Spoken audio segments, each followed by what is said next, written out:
आप सुन रहे हैं एजी एंटरटेनमेंट की धमाकेदार प्रस्तुति।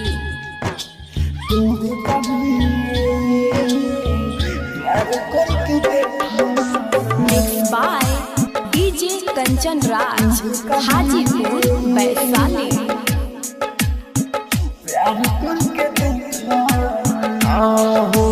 हमर मियां तू भी कभी प्यार करके देखाना,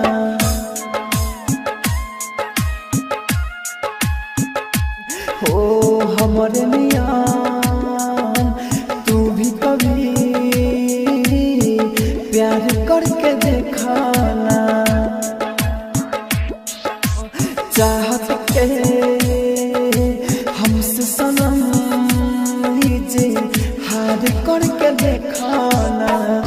कितना मजा बा कैसा नशा बा, कितना मजा बा कैसा नशा बा, यार करके देखाना हमारे लिया तू भी कभी प्यार करके देखाना। Mix by AG recording studio, recording studio. तू भी कभी प्यार करके देखाना।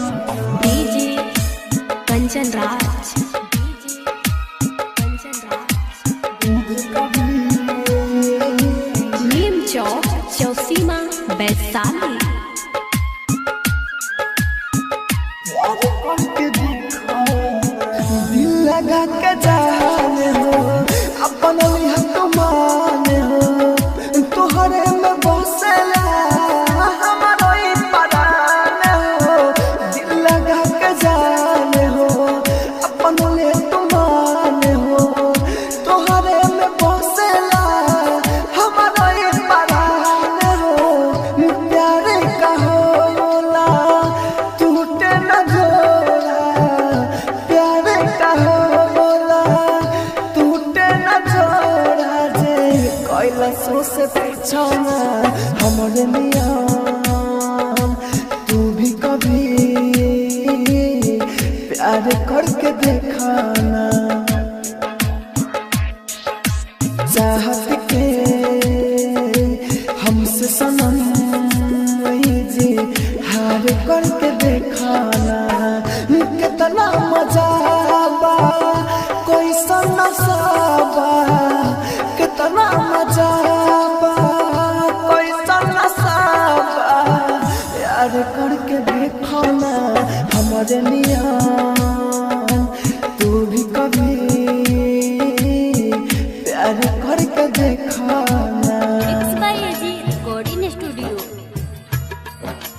Recording studio. तू भी कभी प्यार करके देखाना। डीजे कंचन राज, कंचन राज। तू भी कभी नीम चौक चौसीमा वैशाली। तू भी कभी प्यार करके देखाना। राइटर हो दिल के हो जाए तो गोरी, बारो तो पाइले दिलवा के छोरी। राइटर हो दिल के हो जाए तो गोरी, बारो तो पाइले दिलवा के छोरी। राहुल राजधानी कहेला रानी, राहुल राजधानी कहेला रानी। मनोज के छेकाना हमरे नियान तू भी कभी प्यार करके देखाना। चाहत के हमसे सनम जी हार करके देखाना।